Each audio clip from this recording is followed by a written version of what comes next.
இது மிக நல்ல கேள்வி. முக்கியமாக நாங்கள் இப்ப எங்களுடைய மனநிலை எப்படி இருக்கின்றது என்றால், இந்த துரோகி தியாகி என்ற அந்த சிந்தனை போக்கிலிருந்து நாங்கள் முதல் விடுதலை பெற வேண்டும். அதிலிருந்து விடுதலை இப்ப நாங்கள் இப்ப அரசியலில் மிகவும் வெளிப்படையாக இருக்க வேண்டும், ராணுவத்தில் ரகசியமாக இருக்க வேண்டும். விடுதலை புலிகள் மாறித்தான் செய்வார்கள். அரசியலை மிகவும் ரகசியமாகவும் ராணுவத்தை வெளிப்படையாக வைத்திருந்ததுதான் அவருடைய தொழில் காரணம் என்று நான் அடிக்கடி சொல்லிக் கொள்வேன். அந்த அரசியலில் நீங்கள் வெளிப்படையாக இருக்க வேண்டும். அதாவது தமிழ் இந்த பிரச்சனை இப்ப நான் இந்த கூட்டத்துக்கு நானே போயிருக்கேன், இந்த கூட்டத்துக்கு நான் கலந்து கொண்டேன். தலித் அரசியல் சம்பந்தமாக என்னுடைய பார்வை அவர்கள் செய்யும் அனைத்தையும் நான் ஆதரிப்பது அந்த தலித் அரசியல் சம்பந்தமாகவும் தலித் மக்களினுடைய விடுதலை சம்பந்தமாகவும் நான் மிகவும் உறுதியாக அவர்களுடன் எப்பவும் போர் கொடுத்து நிற்பேன். அதில் எந்த மாற்றமும் இல்லை.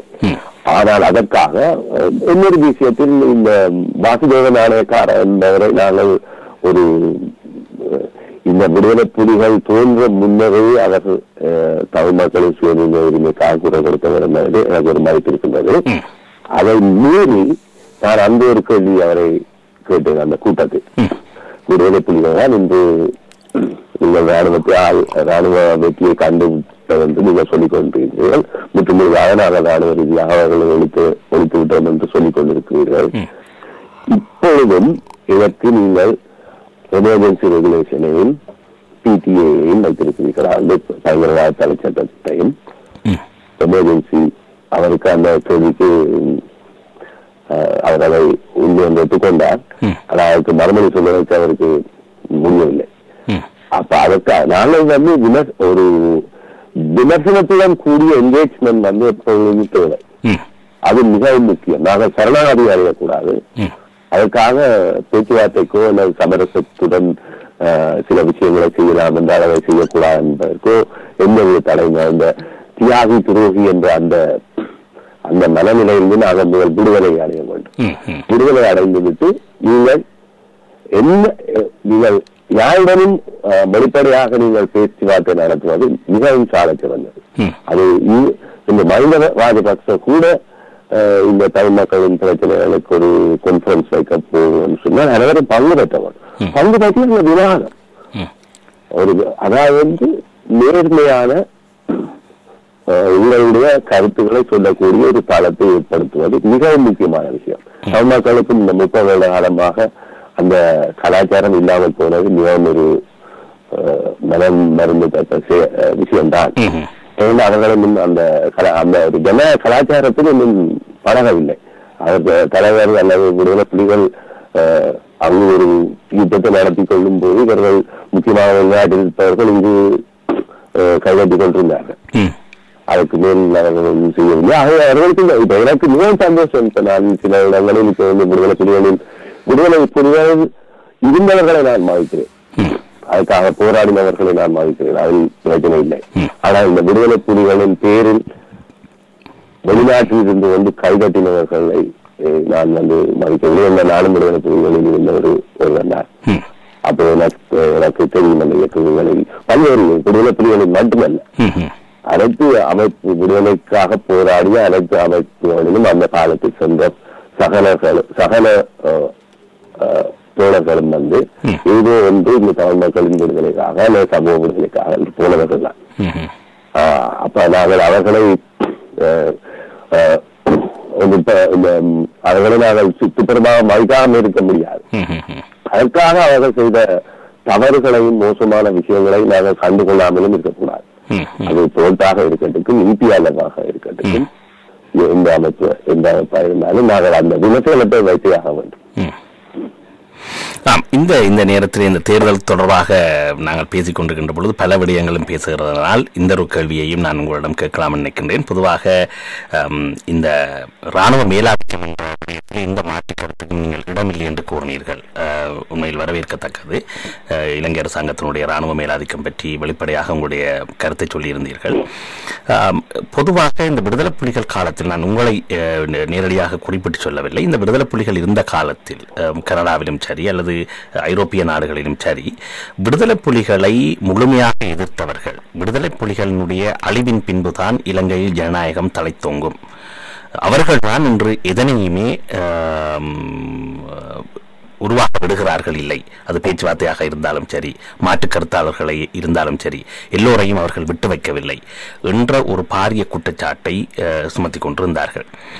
விடுதலை புலிகளினுடைய இல்லாமையின் பின்பு அரசாங்கம் சொல்லுகிறது முற்றாக அழித்து விட்டோம் என்று. விடுதலை புலிகளினுடைய இல்லாமையின் பின்பு 1 வருடம் அல்ல, 2 வருடம் அல்ல, 3 வருடம் முடிந்து விட்டது.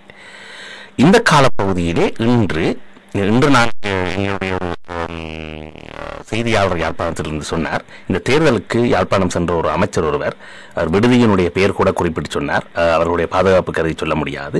அந்த விடுதியிலே அமைச்சர்களுடைய உதவியாளர்களும் சென்று இருந்து தங்கி பிரச்சாரம் எல்லாம் முடித்துவிட்டு புறப்பட்ட பொழுது அந்த விடுதிக்குரிய பில்லினுடைய தொகை கூட சொன்னார். அது சொன்னால் இந்த விடுதி என்று தெரிந்துவிடும். அந்த தொகையை கேட்ட பொழுது அவர்கள் சொல்லியிருக்கிறார்கள், கொழும்புக்கு சென்று அனுப்புகிறோம் என்று சொல்லிவிட்டு புறப்பட்டு சென்று விட்டார்கள். இவ்வாறு பல அமைச்சர்கள் போயிருந்த விடுதிகளுக்கு குறைந்தது 40,000 50,000 என்று கொடுக்க வேண்டிய பணத்தொகைகள் கொடுக்காமல் சென்றிருக்கிறார்கள். காரணம், அவர்கள் அரசாங்கம் மேலாதிக்கம் செலுத்துபவர்கள் என்ற நிலைமைதான் அங்கு காணப்படுகிறது. இந்த விடயங்கள் எல்லாம் வெளியில் தெரியவில்லை.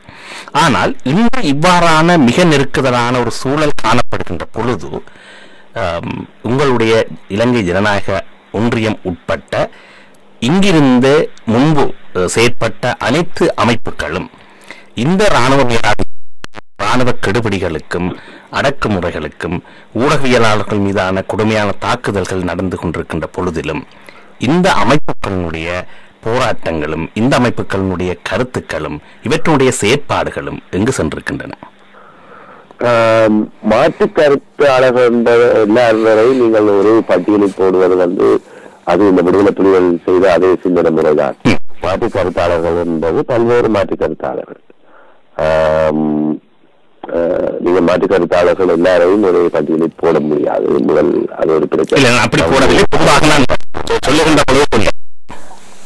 விடுதலை புலிகள் சொன்ன அதே சிந்தனை முறைதான். மாற்று கருத்தாளர்கள் என்றால் அவர்கள் அரசாங்கத்துடன் சேர்ந்த ஆட்கள். அந்த ஒரு ஒரு பின்னம் கட்டுப்பட்டிருந்தது. அதை அந்த பிரச்சாரங்கள் அந்த மாதிரியான ஒரு விடுதலை புலிகளின் மிகவும் ஒரு சிஸ்டமேட்டிக்கான பிரச்சாரம் சிலரை அதை நம்ப பண்ணியும் இருக்கின்றது. அதே சிந்தனை முறை தொடர்ந்து இருக்கும் என்று சொன்னால் அது பிரச்சனையான விஷயம்தான். அந்த வகையில் இப்ப உதாரணமாக இதுவும் இந்த ஜனநாயக ஒன்றியத்தில் இருக்கும் அனைவரும் எல்லா கருத்தையும் ஏற்றுக்கொண்டவர்களும் இல்லை. இது ஒரு கருத்தியல் களம் ஆகத்தான் நாங்கள் செயல்படுகின்றோம். நீங்கள் நாங்கள் டிசெண்டிங் டயலாக் அந்த ஒரு தொடர்ந்த ஒரு மகசூல் வந்து கொண்டிருக்கின்றது. அதை பார்த்தால் நாங்கள் பல்வேறு விமர்சனங்கள் அரசுக்கு மேல் தொடர்ந்து அரசுக்கு மேல் முக்கியமாக 2005ஆம் ஆண்டுக்கு பின்னர் 2006ஆம் ஆண்டு வரைக்கும் விடுதலை புலிகளின் மீதான முக்கியமாக அந்த சமாதான காலகட்டத்தில் விடுதலை புலிகளின் நன்முறைகள் அல்லது அத்துமுறைகளுக்கு எதிரான குரல் கொடுத்த அதே வேளை இந்த யுத்த காலகட்டத்தில் அரசுக்கும் எதிரான அரசுக்கு எதிரான கண்டனங்களை நாங்கள் செலுத்தி இருக்கிறோம். முக்கியமாக இந்த லசந்தா கொல்லப்படும் பொழுது என்ன முக்கியமாக இந்த சுரங்க அரச தூதரத்துக்கு முன்னால் முக்கியமாக இந்த இலங்கை அரசு தூதரத்துக்கு முன்னால் வேறு யாரும் அப்படி தெளிவு செய்யவில்லை, விடுதலை புலிகள் உட்பட. அவர்கள் பல்வேறு படங்கள் அவர்கள் எல்லாம் எடுத்தார்கள். ஆகவே நீங்கள் அப்படி இது ஒரு பொதுப்புத்தியில் பேசுவது, அதாவது மாற்று கருத்தாளர்கள் எல்லாம் அரசு ஆதரவாளர்கள். மாற்று கருத்தாளர்கள் எல்லோரும் அரசு ஆதரவாளர்கள் என்ற கருத்துப்பட சொல்லவில்லை. பொதுவாக நான் இந்த விடுதலை புலிகள் நோக்கி எதிரான கருத்து கொண்டவர்கள் என்ற ஒரு வரவிலக்கணத்துக்குள் கொண்டன. மற்ற இப்ப அரசுக்கு எதிரென்றால் அரசுடன் போய் ராணுவ யுத்தம் புரியவில்லை. அரசை பல்வேறு விதங்களில் எதிர்க்கலாம். அரசுடன் என்கேஜ் பண்ணி கொண்டு இருக்கலாம். சிலர் அதில் நம்பிக்கை வைத்திருக்கிறார்கள். உதாரணமாக இந்த எதிர்க்கவில்லை, அவர்களும் அப்படி நம்புகிறார்கள். உதாரணமாக அரசுடன் என்கேஜ் பண்ணாமல் நாங்கள் இந்த பிரச்சனையை செய்ய முடியாது. மற்றபடி நாங்கள் இந்த ப்ரோசஸை வந்து விலகிக் கொள்ள வேண்டும். அதான் முக்கியம். இந்த 30 வருட கால ப்ரோசஸ் வந்து இந்த ராணுவ மயமாக்கல் வந்து ராணுவம் இல்லை. இந்த ராணுவமயக்கான காரணம் இது வந்து விடுதலை புலிகளுக்கும் அரசுக்கு யுத்தம் தான். இந்த இரண்டு பக்கமும் வந்து தமிழ் மக்களின் பகுதியிலும் சிங்கள மக்களின் பகுதியிலும் ராணுவ மக்களுக்கான காரணம். இது விரும்பாமலே ஒரு பக்கம் வந்துவிட்டது. அப்ப இந்த ராணுவமயமாக்கல் என்பது உடனடியாக அந்த சமூகத்தில், அது தமிழ் சமூகத்திலும் தான். விடுதலை புலிகள் அழிந்ததும் பின்பும் தமிழ் சமூகத்தின் ராணுவமயமாக்கல் இல்லை என்று நீங்கள் ராணுவ சிந்தனை முறை இல்லை என்று நீங்கள் அப்படியே நிறுத்திவிடக்கூடாது, சொல்ல முடியாது. நான் குறிப்பிட்டு இப்ப அங்கிருக்கு சில ராணுவ அரசுடன் சேர்ந்து இயங்கும் அமைப்புகளுக்கும் ராணுவ தன்மை இருக்கின்றது.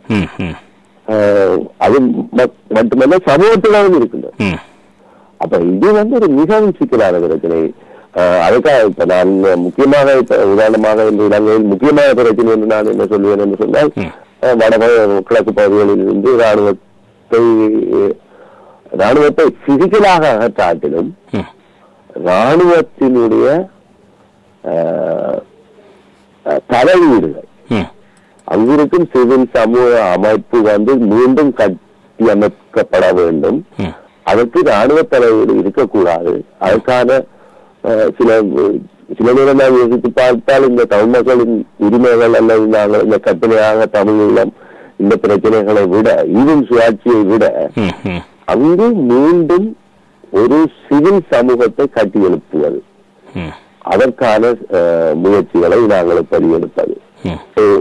ராணுவத்தை சரி பிசிக்கலாக போவதாட்டிலும் நீ இந்த பிரச்சனையிலே தலையிடாமல் இரு, நாங்கள் எங்களுடைய வாழ்க்கையை சாதாரண வாழ்க்கையை வாழ்வதற்கு நீ வராது, எங்களுக்கு போலீஸ் அதிகாரத்தை கொடு, இப்படியான சில விஷயங்கள் இன்னும் செய்ய வேண்டும். இது வந்து அதற்காக நாங்கள் தமிழ் மக்களுடைய ஜன உரிமைகளை மறக்க வேண்டும் அல்லது மறக்க வேண்டும் என்பதில்லை.